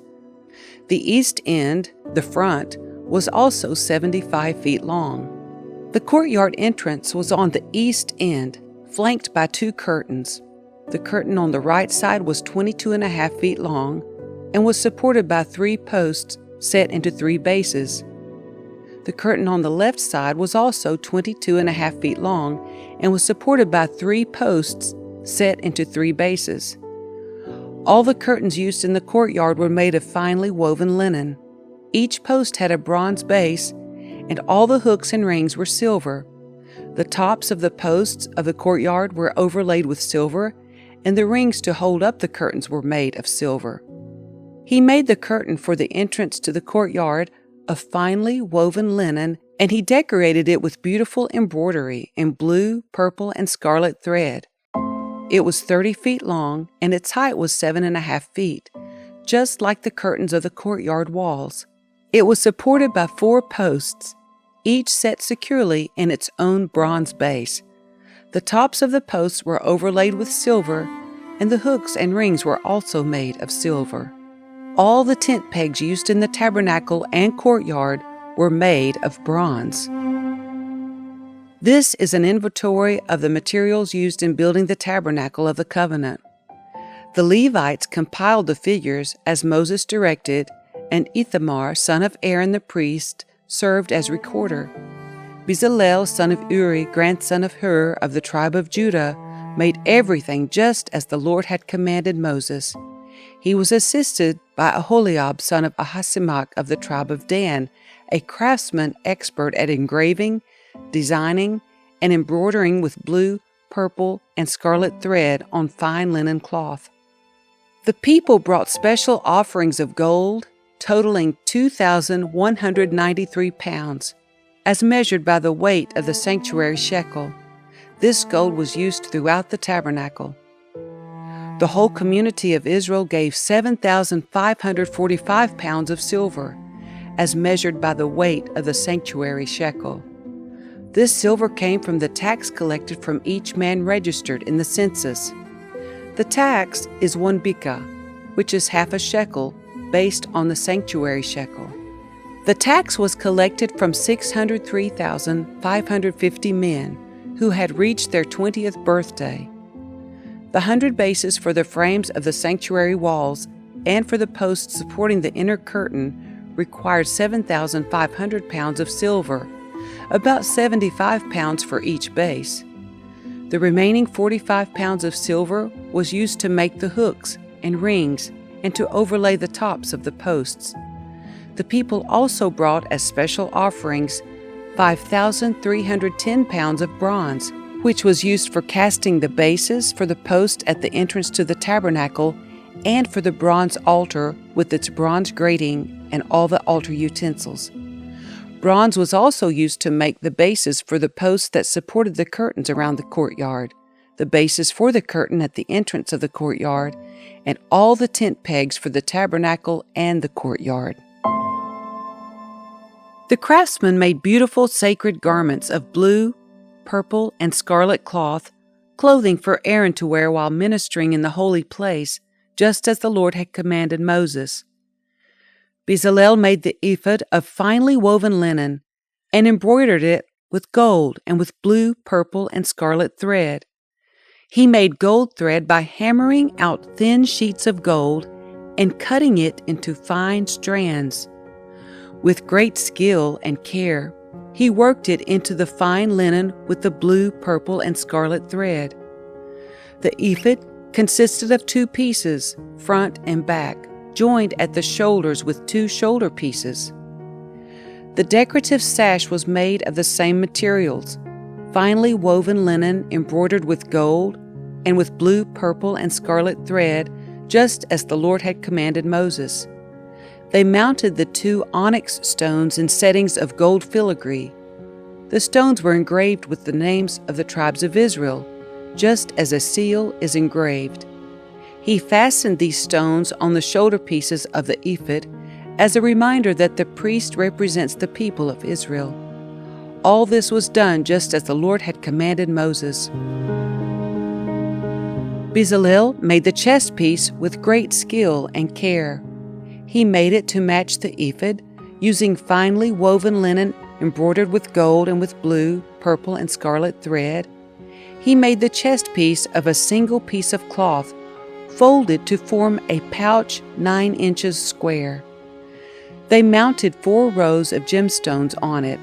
The first row contained a red carnelian, a pale green peridot, and an emerald. The second row contained a turquoise, a blue lapis lazuli, and a white moonstone. The third row contained an orange jacinth, an agate, and a purple amethyst. The fourth row contained a blue-green beryl, an onyx, and a green jasper. All these stones were set in gold filigree. Each stone represented one of the 12 sons of Israel, and the name of that tribe was engraved on it like a seal. To attach the chestpiece to the ephod, they made braided cords of pure gold thread. They also made 2 settings of gold filigree and 2 gold rings and attached them to the top corners of the chestpiece. They tied the 2 gold cords to the rings of the chestpiece. They tied the other ends of the cords to the gold settings on the shoulder pieces of the ephod. Then they made 2 more gold rings and attached them to the inside edges of the chestpiece next to the ephod. Then they made 2 more gold rings and attached them to the front of the ephod, below the shoulder pieces, just above the knot where the decorative sash was fastened to the ephod. They attached the bottom rings of the chestpiece to the rings on the ephod with blue cords. In this way, the chestpiece was held securely to the ephod above the decorative sash. All this was done just as the Lord had commanded Moses. Bezalel made the robe that is worn with the ephod from a single piece of blue woven cloth, with an opening for Aaron's head in the middle of it. The opening was reinforced with a woven collar so it would not tear. They made pomegranates of blue, purple, and scarlet yarn and attached them to the hem of the robe. They also made bells of pure gold and placed them between the pomegranates along the hem of the robe, with bells and pomegranates alternating all around the hem. This robe was to be worn whenever the priest ministered before the Lord, just as the Lord had commanded Moses. They made tunics for Aaron and his sons from fine linen cloth. The turban and the special head coverings were made of fine linen, and the undergarments were also made of finely woven linen. The sashes were made of finely woven linen and embroidered with blue, purple, and scarlet thread, just as the Lord had commanded Moses. Finally, they made the sacred medallion, the badge of holiness, of pure gold. They engraved it like a seal with these words, "Holy to the Lord." They attached the medallion with a blue cord to Aaron's turban, just as the Lord had commanded Moses. And so at last the tabernacle was finished. The Israelites had done everything just as the Lord had commanded Moses, and they brought the entire tabernacle to Moses. The sacred tent with all its furnishings, clasps, frames, crossbars, posts, and bases. The tent coverings of tanned ram skins and fine goatskin leather. The inner curtain to shield the Ark of the Covenant and its carrying poles. The ark's cover, the place of atonement. The table and all its utensils. The bread of the presence. The pure gold lampstand with its symmetrical lamp cups, all its accessories, and the olive oil for lighting. The gold altar. The anointing oil and fragrant incense. The curtain for the entrance of the sacred tent. The bronze altar. The bronze grating and its carrying poles and utensils. The washbasin with its stand. The curtains for the walls of the courtyard. The posts and their bases. The curtain for the entrance to the courtyard. The ropes and tent pegs. All the furnishings to be used in worship at the tabernacle. The beautifully stitched garments for the priest to wear while ministering in the holy place. The sacred garments for Aaron the priest, and the garments for his sons to wear as they minister as priests.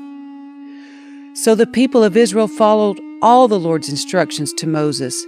Then Moses inspected all their work. When he found it had been done just as the Lord had commanded him, he blessed them.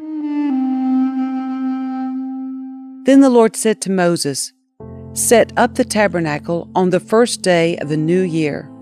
Place the Ark of the Covenant inside, and install the inner curtain to enclose the ark within the most holy place. Then bring in the table and arrange the utensils on it, and bring in the lampstand and set up the lamps. Place the gold incense altar in front of the Ark of the Covenant. Then hang the curtain at the entrance of the tabernacle. Place the altar of burnt offering in front of the tabernacle entrance. Set the wash basin between the tabernacle and the altar, and fill it with water. Then set up the courtyard around the outside of the tent, and hang the curtain for the courtyard entrance. Take the anointing oil and anoint the tabernacle and all its furnishings to consecrate them and make them holy. Anoint the altar of burnt offering and its utensils to consecrate them. Then the altar will become absolutely holy. Next, anoint the wash basin and its stand to consecrate them. Present Aaron and his sons at the entrance of the tabernacle, and wash them with water. Dress Aaron with the sacred garments and anoint him, consecrating him to serve me as a priest. Then present his sons and dress them in their tunics. Anoint them as you did their father, so they may also serve me as priests. With their anointing, Aaron's descendants are set apart for the priesthood forever, from generation to generation. Moses proceeded to do everything just as the Lord had commanded him, so the tabernacle was set up on the first day of the first month of the second year. Moses erected the tabernacle by setting down its bases, inserting the frames, attaching the crossbars, and setting up the posts.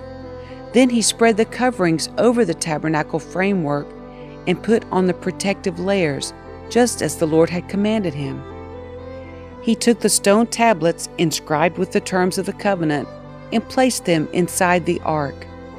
Then he attached the carrying poles to the ark, and he set the ark's cover, the place of atonement, on top of it. Then he brought the ark of the covenant into the tabernacle and hung the inner curtain to shield it from view, just as the Lord had commanded him. Next, Moses placed the table in the tabernacle, along the north side of the holy place, just outside the inner curtain, and he arranged the bread of the presence on the table before the Lord, just as the Lord had commanded him. He set the lampstand in the tabernacle, across from the table, on the south side of the holy place. Then he lit the lamps in the Lord's presence, just as the Lord had commanded him. He also placed the gold incense altar in the tabernacle, in the holy place, in front of the inner curtain. On it he burned the fragrant incense, just as the Lord had commanded him. He hung the curtain at the entrance of the tabernacle, and he placed the altar of burnt offering near the tabernacle entrance. On it he offered a burnt offering and a grain offering, just as the Lord had commanded him. Next, Moses placed the wash basin between the tabernacle and the altar. He filled it with water so the priests could wash themselves. Moses and Aaron's sons used water from it to wash their hands and feet. Whenever they approached the altar and entered the tabernacle, they washed themselves, just as the Lord had commanded Moses.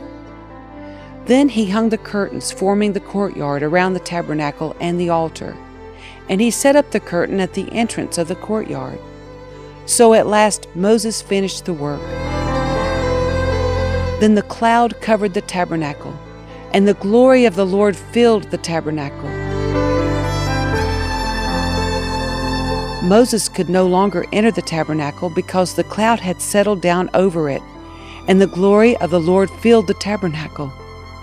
Now whenever the cloud lifted from the tabernacle, the people of Israel would set out on their journeys, following it. But if the cloud did not rise, they remained where they were until it lifted. The cloud of the Lord hovered over the tabernacle during the day, and at night fire glowed inside the cloud, so the whole family of Israel could see it. This continued throughout all their journeys.